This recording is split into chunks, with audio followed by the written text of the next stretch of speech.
pinagmasdan ang mga bulaklak na may sari-sariling hugis at kulay.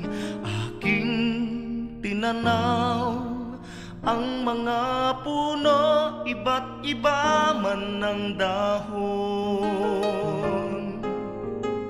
Sila pa rin ay masaya at mahinahon.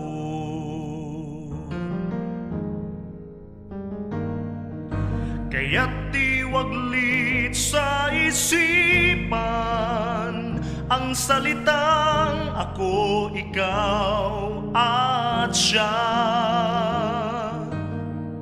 at iyong matatanaw na sa kaibuturan ng ikaw ay may ako at ako ay may ikaw, pagkat tayong dalawa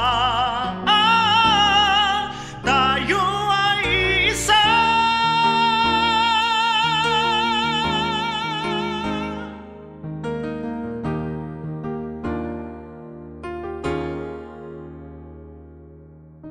Aking pinagmasdan ang nasa panlabas at nabatid kong ang katotohanan ay sadyang nagbabago sa pagdaan ng panahon.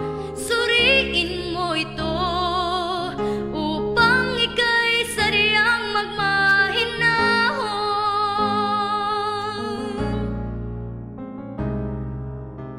Kaya't iwaglit sa isipan ang salitang ako, ikaw at siya,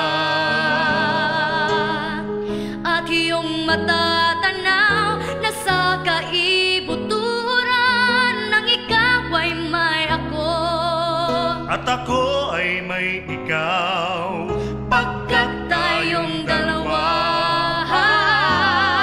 tayo ay isa. Ikaw ako, tayo ay isa.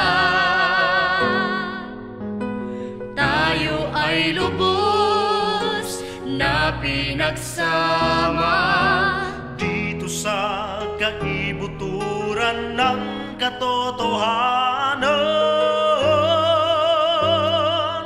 Ang pinagmulan ng bawat nilalang ay isa lamang.